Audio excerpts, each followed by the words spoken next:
All right, so good morning, good afternoon, good evening, wherever you are. This is Alan Burgos from the hashtag wokwithLan channel. All right, so welcome and welcome back to our channel. If you are not yet subscribed to my channel, please do it so now, so that we could be able to sustain our channel and trying to grow my channel. So if you could subscribe, share it to your friends, hit the notification bell, like it, etc. Comment on the comment section, be engaged, be active on this platform. I will appreciate it, and I will be praying for you for your success, and not only that for today, but for the rest of your lives. All right, so thank you very much. So this time around, what we will do is for me to share the promises of Bongbong Marcos. No? So this is part of the uh, track records, of the okay, for this is part of the track records, of the presidential, no. All right, so let me just share that to you, ladies and gentlemen. Okay.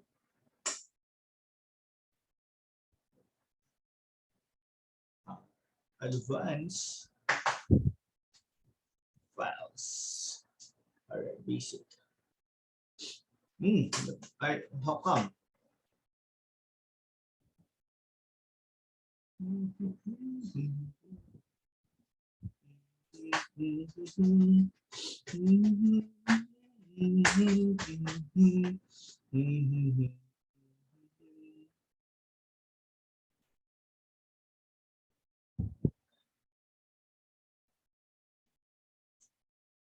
How come that I cannot know?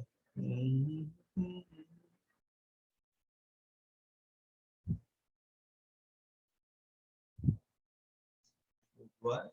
Sharing.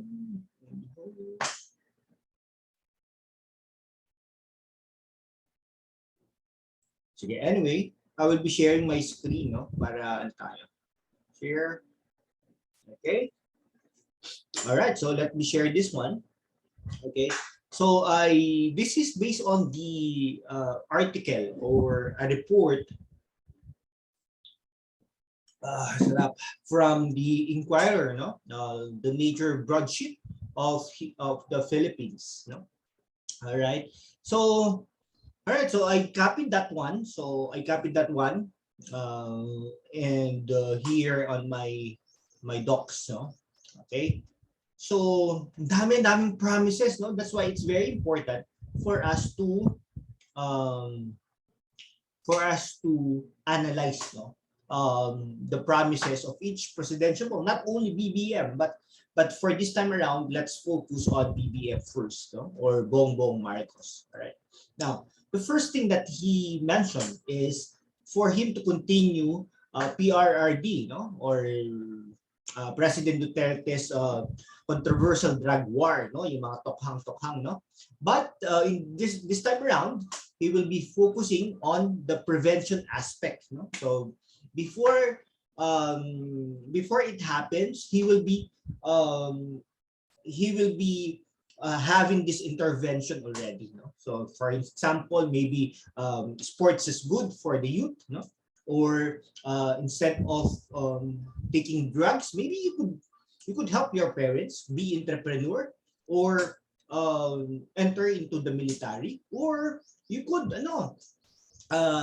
concentrate on your study, the educational aspect, etc.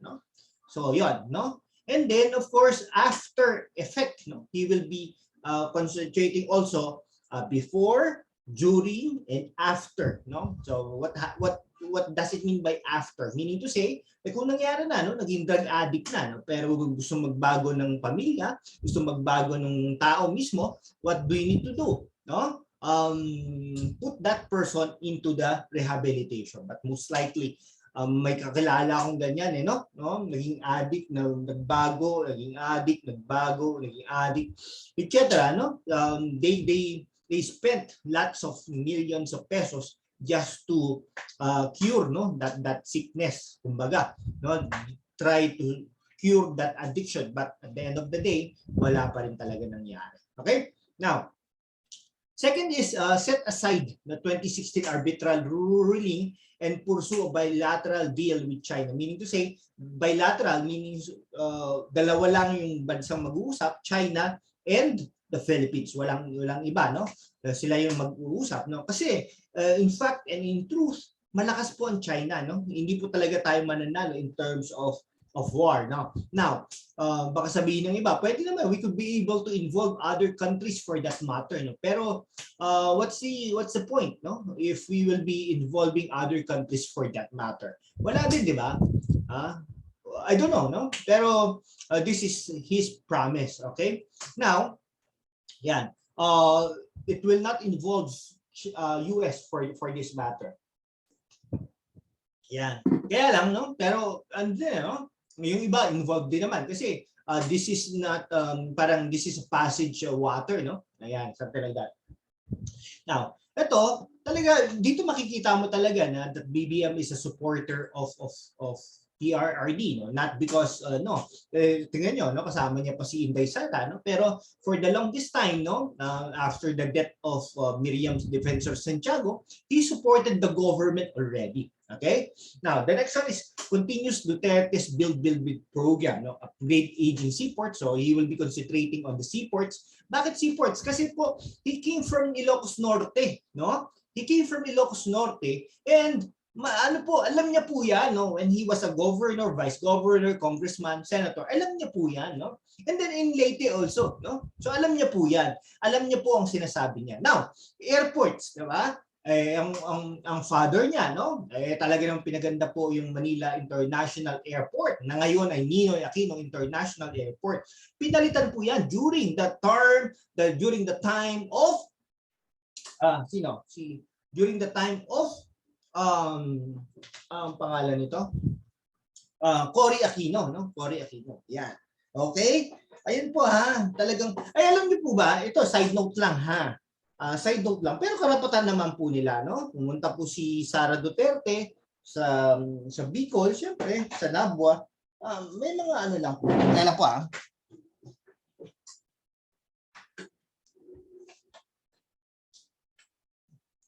Okay.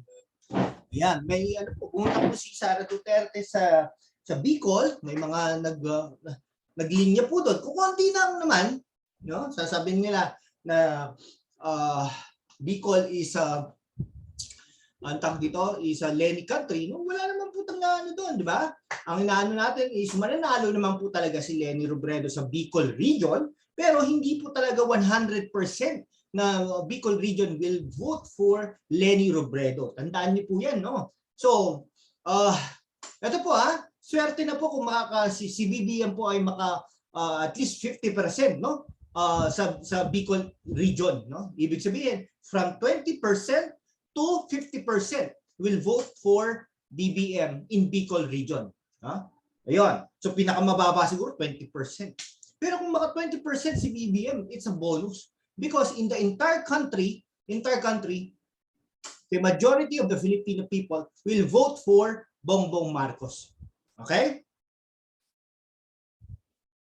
Sobrang nakikita po yan sa mga surveys, no? At saka mga supporters niya po. Okay. Ako po yan. Ako po kasi ito na lang pinagbabatayan din natin, no? Marami po akong kaibigan mga Bicolana, no? Mga former OFWs, mga nasa Bicol area na nandito sa Metro Manila, may mga vloggers din po, may mga influencers. They mentioned to me they won't vote for they won't vote for Leni Robredo. Baka po Bicolana, no? Imelda Papin, no? Tama ba? Dora Honor. At marami pa pong iba. Kasi kung totoo po talagang nagmamahal si Leni Robredo sa mga Bicolandia, no? Ang ganda na po sana ng Bicol area, no? Tingnan niyo po, kung talaga na-impluwensyahan niya si Noynoy Aquino, no? Si Cory Aquino, no? Yung mga kaibigan nila na pagandahin talaga ang Bicol. Maganda na po sana ang Bicol. Pero sino po ba ang unang nagpatayo, no, ng airport sa Bicol area? No? Nagtatanong lang naman po. Ayan. Okay? Now, so that's why sabi ni Marcos, he will be pursuing the improvement of airports here in the country and railways also. Alam po niya yan. Kasi po, railways, ang father niya po, no, and mother niya, no, ay ang nagpatayo ng first LRT here in the Philippines and in Southeast Asia, no? Nakita niyo po 'yon. Pero after noon, wala na. Wala na, no, Cory Aquino, wala na po, no? O nag-MRT lang, no? Kaya panahon po yata to ni Ramos, no? Ramos era, parang ganyan, no? O, after noon, wala na. O, ano po nangyari, no? And then sabi rin po ni Bongbong Marcos to make the country a major logistic hub in Asia, no? Because of this infrastructure, we expect that this country will be a great country again, no? And then he will be modernizing the Pasig River ferry system, no? Yung ano naman na yan is talagang maganda po yan, no? Yung Pasig River ferry system na yan, all right? Next po niya ay support the revival of the Bataan nuclear power plant to improve the country's energy situation. Ito pa, ito logic dictates, no? Assuming wala po tayong nuclear power plant, no? Assuming lang po, no? Wala po tayo, hindi po tayo talagang hindi natin ipapatayo yan, no? Pero po, naisip ko din po, naalala ko din po sinabi ni yung yumaong Ernie Baron, no? Sabi niya, bakit nga hindi ito ginagamit yung Bataan nuclear power plant? Kung ano po, no, Taiwan, Japan, no, and Korea, yung mga malalapit sa atin, no, in other Southeast Asian countries na merong nuclear power plant, no, pag yan yung mga yan ay nag-leak yan or nagkaroon ng problema, yung sa Korea, etc., yung power plant nila, madadamay po ba kayo Pilipinas? Ang sagot po doon, yes po, madadamay po. So therefore, kahit wala po Bataan nuclear power plant, madadamay din po tayo kung nagkaroon ng problema. Pero look at Korea, no? Kasi po ang model na yan, model ng Bataan nuclear power plant ay para sa South Korea. Tingnan niyo po, no? Wala naman po nangyayari. Nababalitaan tayo, no? Pero siyempre, we will let the experts, no, decide on that. Pero it will help a lot with regards to the electricity, no? Mapunta po kayo Ilocos Norte, murang-mura po ang kuryente doon, no? Alam po ni Bongbong Marcos yan kasi naranasan niya po yan, no? Alam niya po yan, nakita niya po yan, no? Yung windmill, yung solar, nakita niya po yan. Okay? Kaya po nagtataka din po ako sa mga tao, no? Ano lang po tayo, no? Logic dictates. Yung ano po natin, wisdom, no? Common sense. Huwag po natin tingnan yung personality, tingnan po natin yung laman, no? Laman ng sinasabi. Ayun po lagi nating inuulit-ulit, okay? Sa mga tao, no? Ngayon, ano po tayo, campaign period na po tayo, no? Talagang malaya na po tayo magsabi kung sino po ang iboboto natin at mga susuportahan natin mga kandidato. Kaya lang po, ano po tayo, no? Maglinay-linay po tayo, i-analyze po natin, wala po personality, no? We don't care kung Marcos yung nagsasalita as long as makakatulong sa ating bansa, as long as majority of the Filipino people maiaangat, no? Infrastructures will be there, all right? The educational system will be okay. We don't care kung Marcos yan, Duterte yan, etc. Arroyo, Estrada, Robredo, as long as ganun. No? Ang problema kay Lenny kasi, at saka mga ibang supporters, ay talagang bumabanat sila based on personality. Hindi po dapat ganon. Di sasabihin dapat ni Lenny, ito po ang magagawa ko, no? Papagandahin ko po yung Bicol, no? Papagandahin ko po yung mga ano na yan, no? Kalsada na yan, no? Narinig niyo po ba yung last interview, no? Na parang, ibabalik po natin yan from the very scratch. Iimbestigahan po natin, no? Natapos na nga po yung proseso, mag-iimbestiga na naman po tayo. No? Paano po yun? Diba? Ganyan po nangyari kay Pangulong Aquino, no? Noynoy Aquino. First 3 years talaga nag-imbestiga, talagang nagdemanda sila. That's okay naman. Pero nahuli na naman tayo, no? Pero gumanda din naman ang ekonomiya in fairness to him, no? Pero ibig sabihin, sana kung day one, ganun na, no? Di mas maganda po sana tayo ngayon. Ayun na po na sinasabi natin, no? Ayan. Ang next po niyang pangako ay remain unsupportive of the moves to craft an anti-dynasty law since the dominant political families in the country are not necessarily bad. So why will you make them illegal? No? Let's accept the fact na ganyan na talaga yan, di ba? Pero alam niyo po, maganda din po yun na may mga ano po tayo, yung parang hindi po tuloy-tuloy yung term, no? So for example, in Pasig po ito po maganda din po ang nangyari sa Pasig dahil po si Mayor Vico Soto po, no? First term councilor lang po tumakbo bilang mayor. Natalo niya po masuyo Sebio. Hanggang ngayon, tingin ko mananalo po si Mayor Vico Soto sa Pasig City. Guys, no? Iba po ang national, iba po rin ang local, no? Yan, ha? Okay. Sabi rin niya po, grant tax amnesty for MSMEs hurt by the pandemic and tax holiday for entrepreneurs who are just starting out. No? So talagang alam niya po yan kasi sa Ilocos Norte, Ilocos Region, marami po talagang ano dyan, MSMEs. No? Okay? Yan yung mga small, medium, no? SMEs, small, medium enterprises. Okay? Yung mga nag-startup pa lang. No? Alam niya po yan.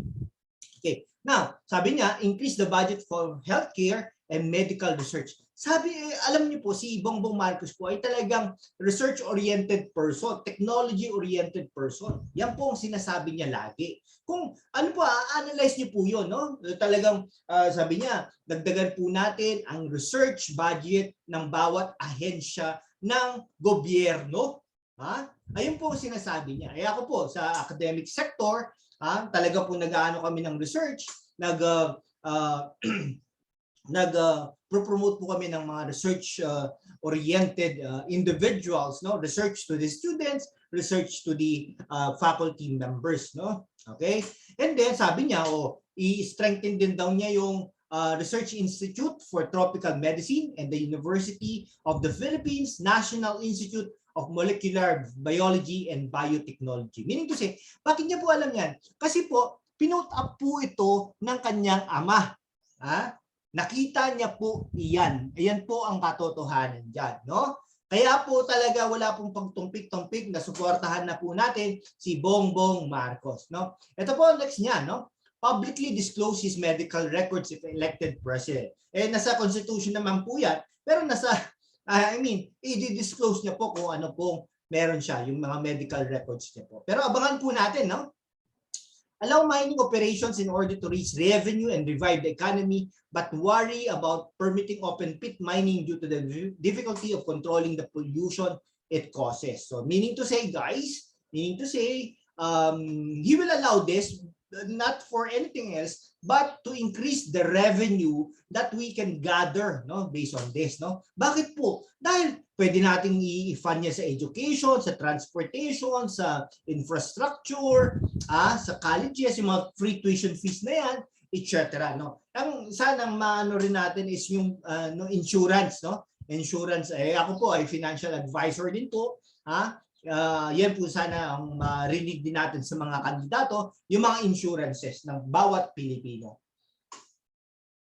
Ayan. Minimize the importation of agricultural products and support the suspension of rice tariffication law because it has ravaged local agriculture, focus instead on improving local production. Alam po yan ni Bongbong Marcos. Bakit po? Ilocos Norte, agricultural. Region 1, Region 2, Region 3, these are agricultural regions. Alam niya po yan. Okay? O nga naman, logic dictates. Bakit kailangan natin mag-import? No? Tayo po ay isa sa mga pinakamagagaling na mangingisda sa buong mundo, isa sa mga pinakamagaling na farmers sa buong mundo, no? Isa sa mga pinakamagaling na nag-aano ng mga isda diyan, no? Yung mga mga bangus, etc., tilapia. Bakit kailangan natin mag-import? We just need to support the local farmers. We just need to support the Filipino people on this sector, dito sa sektor na ito, no? Alam po yan ni Bongbong Marcos, okay? Next po ay legalize abortion for women who are victims of rape or incest, since they should be given the choice to do what they want with their bodies, but it's still up to the Congress. Sabi niya ma'am po niya, but it's still up to Congress. Ako po personally, I'm not into it, yung abortion na yan. Siguro, one of the things na ayoko sa mga pangako, sa mga sinabi ni Bongbong Marcos is with this, no? Pero overall, it will not matter. Why? Because sabi naman niya, but it's still up to Congress, no? Something like that. Okay, next one is offer training programs to displaced overseas Filipino workers. I was once an OFW, talagang nakita kong kahirapan, no? Ang hirap, ang sakripisyo ng being OFW, no? Ayun, that's why OFW should be insured, okay? Should know how to invest and should know how to put up a business, skills, no? That can be accepted in the international labor market, then pursue diplomatic efforts to convince other countries to hire them again. Okay, so diplomatic effort.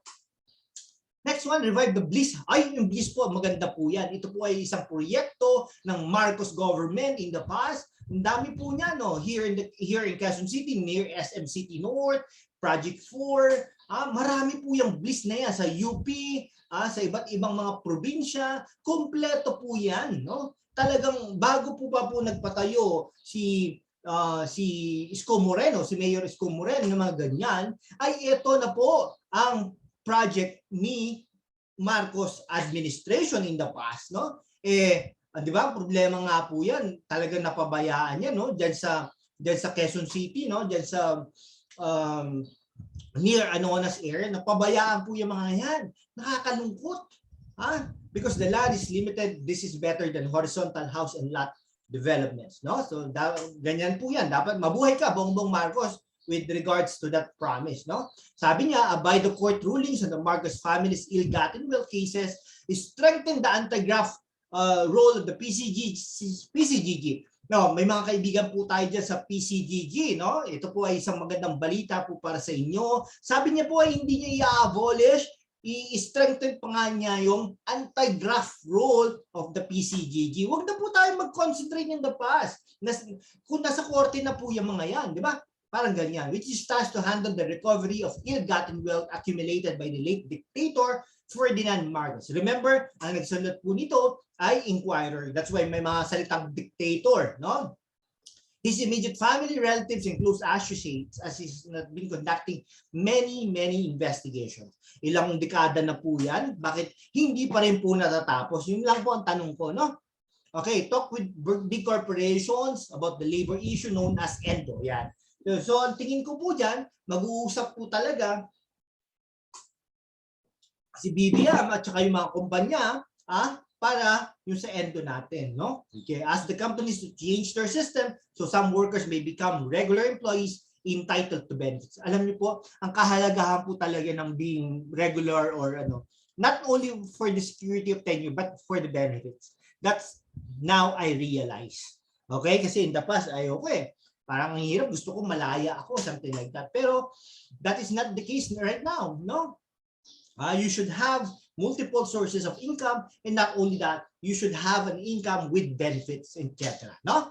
All right. Release his statement of assets, liabilities, and net worth. Although he was initially against making such documents public lest they may be used for political purposes. Ito po ako personal lang naman ito. Kung gagamitin ng kalaban yung salin na yan, baka wag mo nang ilabas. Pero sabi naman po niya, ilalabas po yan ni President Bongbong Marcos.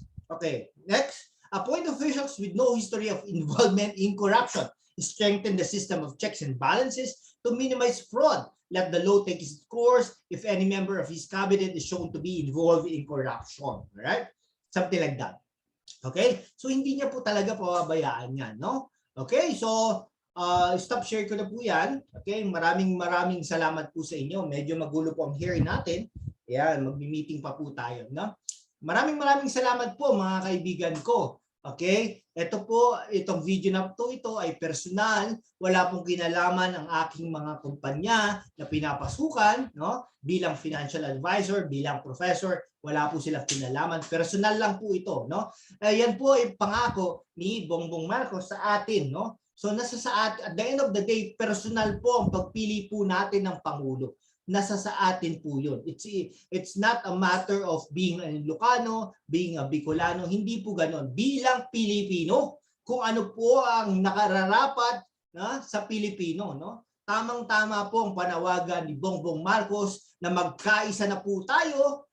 Wala na pong away-away, wala na pong siraan, mamuhay, magtrabaho para sa ating bansa. At at the end of the day, ay nako, mamahalin natin ang bawat Pilipino, mamahalin natin ang bawat ang bansang Pilipinas. So hanggang dito na lang po mga kaibigan. Maraming salamat po. Again po, ito po si Alan Burgos from the #WalkWithLan channel. Nagsasabing mabuhay po kayo and stay safe po.